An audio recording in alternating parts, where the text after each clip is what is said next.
இன்னைக்கு விஜய் அவர்களுடைய ஸ்பீச் எப்படி இருந்தது? எக்ஸ்பெக்ட் பண்ண அளவுக்கு இருந்ததுங்களா? குறிப்பா பொய் வழக்குகள் நிறைய போடுறாங்க அப்படின்னு சொல்லியிருக்காங்க. எந்த அளவுக்கு அதெல்லாம் எதிர்கொள்ற தயாராக பூத் கமிட்டி எந்த அளவுக்கு அமைக்கப்படும்? ஆல்ரெடி நாங்கள் பூத் கமிட்டி நிறைய போட்டு வச்சுட்டோம். ஆல்ரெடி மக்கள் இயக்கமாக இப்போ பொதுச்செயலாளர்கள் அவர் வழிகாட்டில் நாங்கள் போட்டு வச்சுட்டோம். இப்போ வார்டுகள் நிறைய பிரச்சனைனால அந்த பூத்துக்கு மாற்றி அமைக்கிற தேர்த்து வந்து நாங்கள் ஆல்ரெடி பூத் வச்சிருக்கோம். பூத் கமிட்டி முடிச்சு வச்சாச்சு. பொய் விலக்கு போட்டு தான் நாங்கள் இன்னைக்கு மட்டும் அங்கே போடுறாங்க. என்னைக்கு நாங்கள் மக்கள் இயக்கமாக இருந்தோமோ, எங்க மேல எங்க தளபதி மேல என்னைக்கு வந்து அரசியல் சாய விழுந்துச்சோ, எங்க தளபதியை பார்த்து எப்படி அரசியல்வாதிகள் பயந்து படத்துக்கு தொந்தரவு ஆரம்பிச்சோ அப்ப வந்து வழக்கு சந்திச்சுட்டே இருக்கோம். வழக்கு வாங்குறது பெரிய விஷயம் கிடையாது. நாங்கள் தப்பான வேலை செஞ்சு வழக்கு வாங்கல, நல்ல விஷயத்துக்கோ என் தளபதிக்காக வாங்குறோம் செய்யறோம். இப்ப அதுக்கு வந்து வழக்கறிஞர் வரி வந்து நாங்க எல்லா இடத்தையும் ஸ்ட்ராங் பண்ணிட்டு இருக்கோம். எல்லாம் சந்திக்க ரெடியா இருக்கோம், தயார். இன்னைக்கு அவருடைய ஸ்பீச் எப்படி இருந்தது? என்னென்ன விஷயங்கள்லாம் அது எங்க அண்ணன் இன்னைக்கு பேசுற விஷயங்கள் எப்படின்னா, எதிர்காலங்களில் பூத்து கமிட்டி வந்து இன்னும் பெருசா மாநாடு மாதிரி நடத்தணும்னு சொல்லியிருக்காங்க. அதாவது கேட்டாங்களா, போஸ்டிங் போட தெரியுமா, மாநாடு நட தெரியுமா, வெளியே வர சொல்லு பறைய விட்டு எல்லாத்துக்கும் பதில் சொல்லிக்கே இருக்காரு. எப்படி வாயில் செயல சொல்றாரு. இதே மாதிரி இந்த பூத்து கமிட்டி பூத்து கமிட்டி என்ன தெரியுமான்னு கேட்டாங்களாம். பூத்து கமிட்டி மாநாடு ஒரு கமிட்டி தெரியுமா, என்ன எவ்வளவு பேர் பூத்து வச்சுக்காங்கன்ட்டு. வீடு இருக்கக்கூடிய தொகுதியை சேர்ந்த மாவட்ட செயலாளர் வரக்கூடிய சட்டமன்ற தேர்தலில் எங்க போட்டியிடுவாங்க? நீங்கள் பார்த்தீங்கன்னா தமிழ்நாட்டிலே பெரிய தொகுதி சோழிங்கநல்லூர் தொகுதி தான். கிட்டத்தட்ட 7 லட்சம் வாக்காளர்கள் இருக்காங்க. அந்த தொகுதியில் வந்து எங்கள் தளபதி அவர்கள் நின்னார்னா ரொம்ப சந்தோஷமாக தான் இருக்கும். தளபதி வீடு இருக்கிற தொகுதி, பொதுச் செயலாளர் அங்கே தான் இருக்காங்க. அதெல்லாம் இருந்தார்னா மிகப்பெரிய வெற்றி வாய்ப்பு இருக்குன்றதும் தெரிவிச்சுக்கிறேன். 2026 எங்க போட்டி, எங்கெங்க ஏற்பாடு தேர்தல் பணிகள் மேற்கொள்ளும், இதெல்லாம் ஆல்ரெடி வந்து டிஸ்கஷன் போயிட்டு இருக்கு.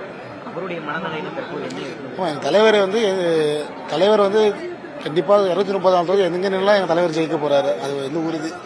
தலைவர் சார்ந்த நிக்கிற எல்லாருமே ஜெயிப்பாங்கன்றது உறுதியாக இந்த நேரத்தில் தெரிவிச்சுக்கிறேன். இன்னொரு விஷயம், நீங்க எந்த தொகுதி தளபதி எந்த தொகுதி கேட்குறீங்க, எந்த தொகுதி கன்ஃபார்ம் ஜெயிப்பாரு. எங்களோட கோரிக்கை என்னண்டா, மாபெரும் நாங்க தேனி மாவட்டம் ஆண்டிவிட்டி தொகுதியில் நின்றால் அடுத்த எம்ஜிஆர் புரட்சித்திரி அம்மா அவங்களாம் நின்று ஜெயிச்ச தொகுதி அது. நான் எங்க ஆசை, எங்க ஆண்டிவிட்டி தொகுதி மக்களோட ஆசை என்னண்டா, அன்னை வந்து ஆண்டிவிட்டியில் நிக்கணும். அடுத்த எம்ஜிஆர் மக்கள் பேசி போஸ்ட்ல அடிச்சு விட்டுருக்காங்க. அப்படி அடுத்த ஆண்டிவிட்டி அடுத்த எம்ஜிஆர் சொல்லி தேனி மாவட்டம் ஆண்டிவிட்டியில் நிக்கிறது எங்களோட கோரிக்கை. எங்க அண்ணனுக்கு உங்க மூலியமா வச்சுக்கிறோம். தொடர்ந்து சட்ட ரீதியிலான பல்வேறு நடவடிக்கைகள் எடுக்கப்படுகிறது.